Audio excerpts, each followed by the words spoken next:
Welcome to the deep dive. Today, we're going to use a single funding announcement, just $15 million as a jumping off point. Right, but it's the story behind that money that's so interesting. Exactly. That money went to a French startup called Hummink, and we're using it as an anchor for a much, much wider conversation about this really fundamental structural shift that's happening right now across the European continent. For the better part of a decade, European tech success, it always meant software, right? Consumer apps, maybe some fintech. Sure, that was the playbook. But the sources we've been looking at, they tell a really dramatic story of a pivot. Europe is now betting big on, well, the hard stuff. The deep tech. The deep tech, material science, quantum computing, industrial AI, microelectronics. So our mission today is to unpack this acceleration. We want to know why governments and, specialized investors are coordinating to build these sovereign science-first ventures. And it is a huge shift. It's totally strategic. We are basically witnessing deep tech being redefined. It's not niche innovation anymore. It's being treated as foundational infrastructure. And this new phase, this acceleration in Europe, it's driven by a very clear geopolitical necessity. It's an explicit, coordinated effort to catch up to and then compete directly with the U.S. and Asia. Okay, so let's unpack that. If deep tech is suddenly so critical, why is this investment and this strategic focus accelerating so rapidly right now? The timing is just crucial. We know it's about essential infrastructure, not just cool gadgets. Oh, right. And it's rooted in what the sources call these overlapping pressure points. The first one, and probably the most urgent, is the tech sovereignty imperative. Yes. Europe learned some really painful lessons during the pandemic and, all the supply chain chaos that followed. Historically, Europe relies so heavily on external suppliers. We're talking U.S. and Asian providers for all the foundational components, everything from chips and photonics to high-end industrial robotics. And that reliance just equals vulnerability, doesn't it? We saw the tangible impact of that on the continent just a few years ago. We saw it in real time. Exactly. Just think about the ripple effects of the chip shortages in 2020 and 2021. The auto industry? The German automotive industry, yeah. A pillar of the European economy. And it slowed down significantly because they just couldn't source these inexpensive but very specific microcontrollers that are often made in Taiwan or elsewhere in Asia. So deep tech investment is a direct strategy to what? Insulate key industries. To insulate them. To give them control over their own technological destiny. It's as simple as that. So it's undeniably geopolitical, but okay, beyond reducing dependency, right? What's the core economic reason for this massive outlay of capital in deep tech right now? Well, that leads directly to the second driver, which is just raw economic competitiveness. Right. Advanced materials, specialized industrial AI, quantum precision micro-manufacturing. These are now the foundational building blocks of the entire modern industrial economy. If Europe remains only a consumer of these technologies, if all the materials and the manufacturing tools are developed somewhere else, it's just going to lose its competitive edge. In manufacturing, in energy, in defense, this whole shift is about owning the means of advanced production. And crucially, there's a third pressure point we can't ignore, the green transition urgency. We talk about climate solutions all the time, but we usually focus on software and policy. Yeah, but the sources we looked at really underline a critical reality here. Which is what? You cannot software fix a material science problem. That's a great way to put it. It's a crucial distinction. Many of the most critical climate breakthroughs, things like industrial catalysts for green hydrogen, next-gen battery chemistries for storage, advanced carbon capture materials. These are all hardware problems. They're fundamentally deep tech hardware problems. So governments are prioritizing deep tech because it supports decarbonization and industrial revitalization at the same time. The stakes are just immense. Okay, so with that strategic context in mind, let's zoom back in on Hummink. What exactly does this French startup do that makes it such a perfect case study for this strategy that justifies that $15 million? Hummink is. It's based in the Paris region, and it sits right in this perfect sweet spot. The sweet spot between materials and manufacturing tools. Exactly. Advanced materials and micro-manufacturing tooling. Their core innovation is this ultra-precise micro-fabrication technology. Now, I know precision is obviously key, Yeah. But for our audience, many of whom are, very knowledgeable about this stuff, how precise are we actually talking? We are talking about nanoscale printing. Wow. They use a proprietary direct nano printing process.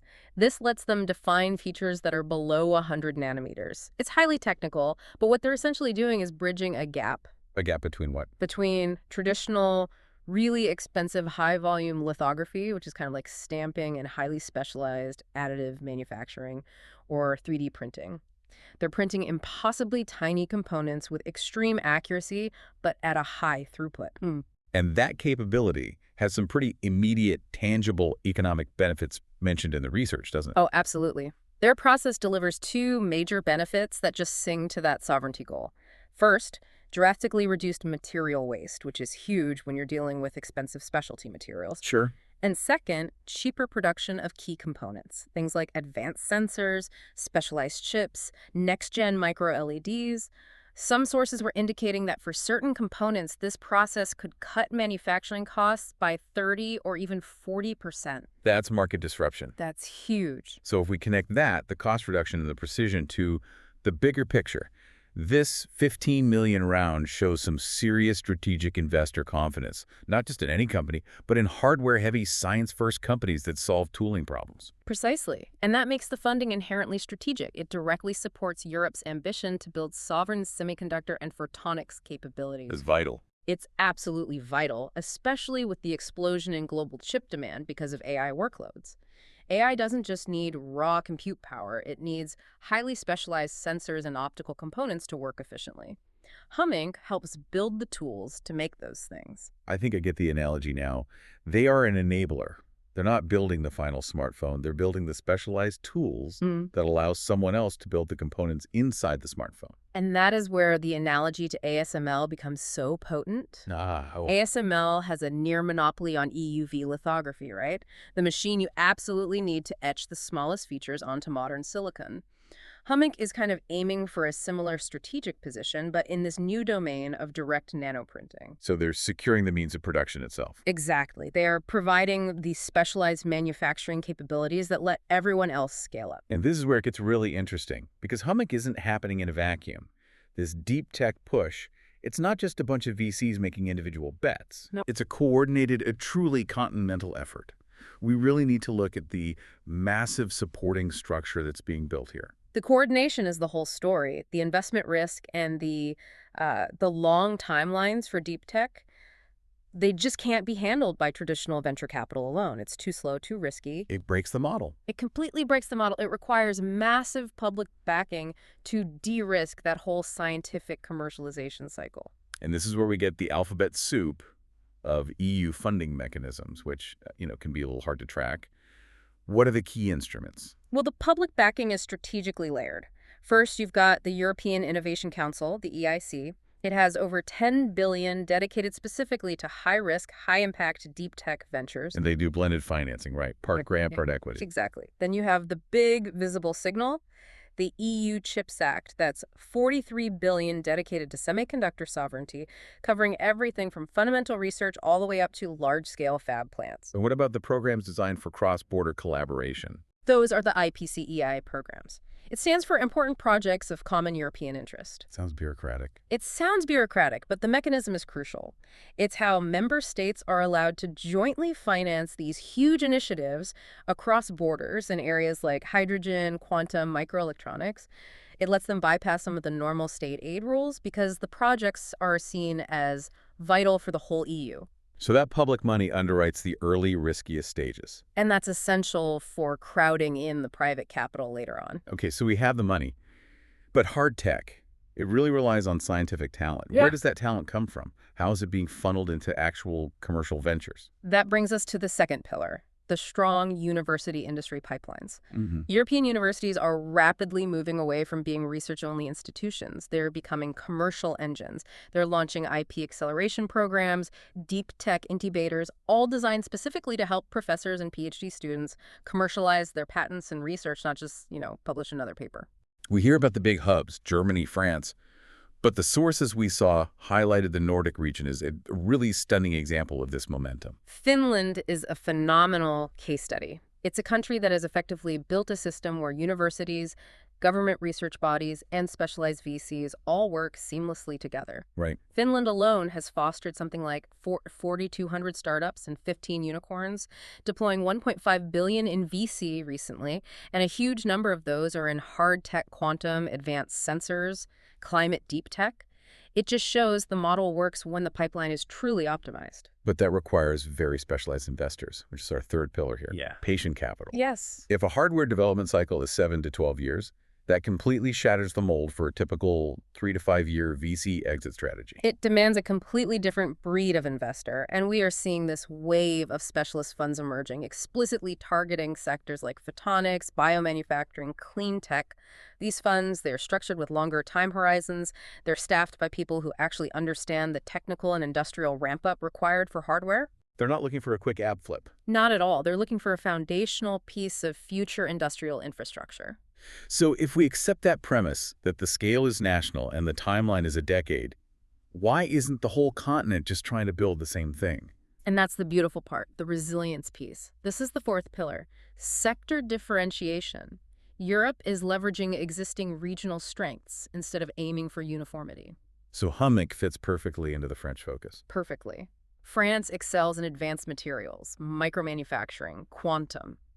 Meanwhile, Germany dominates industrial automation and robotics.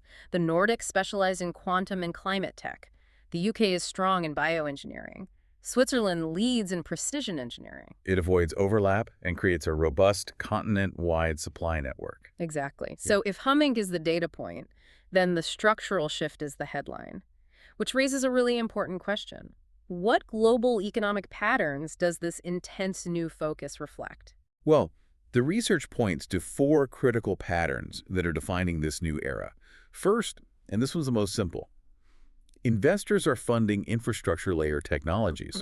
The chips, the specialized hardware, the manufacturing tools, they're not just funding consumer apps anymore. The money is literally moving down the stack. And second, and this is the big political innovation, public and private capital are aligning around these explicitly defined sovereign technologies. It's a deliberate economic policy choice, a lot like the U.S. CHS industrial plans in East Asia. The state is actually guiding capital towards strategic needs. Yes. And third, the industrial giants are becoming co-builders. It's not just venture funds anymore. You have companies like Siemens, Airbus, STMicro. They're partnering with or acquiring these startups, integrating the innovations directly into major European supply chains. Which accelerates commercialization. Massively. It gives the startups immediate industrial-scale customers. And the fourth pattern is maybe the most exciting for the continent itself. European founders are showing a lot more commercial ambition. There's a definite cultural shift. Yeah, the sources note a move away from a purely research-only mindset toward building industrial scale-ups that are ready to challenge global markets. They're embracing that long, complex path. They are. So these shifts, they have huge implications. They promise industrial revitalization, a real shot at achieving the Green Deal goals. Yeah. But structurally, what is the single biggest forward-looking implication here? I think it changes the global map of advanced manufacturing risk. By aligning public policy and patient private capital to fund this strategic infrastructure, Europe is creating a highly competitive, self-sufficient manufacturing powerhouse. And that creates a huge demand for high-skilled talent. It does, but more importantly, it positions Europe to dominate key supply chains, semiconductors, advanced materials, manufacturing tools within the next decade. So looking forward, say to 2030, what specific accelerations should we be watching for? You should watch for exponential growth in advanced materials and manufacturing tools companies, exactly like Hummink. Watch photonics and optical computing, which could make AI workloads vastly more efficient. And watch the race in quantum hardware and algorithms. The objective is crystal clear. Europe is repositioning itself to be a deep tech production continent, not just a consumer. So what does this all really mean for you? The $15 million for Hummink, it's less about the money itself and much more about the powerful signal it sends.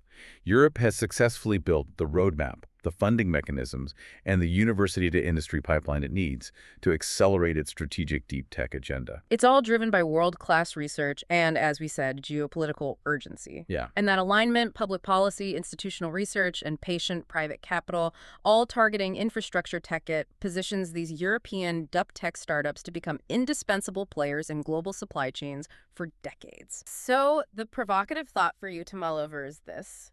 As tech sovereignty becomes the global rule, how vulnerable is the rest of the world to this accelerating concentration of hard tech production capabilities in Europe? What established global manufacturing markets might they disrupt first as they achieve critical scale? That's the real question hanging over the next 10 years.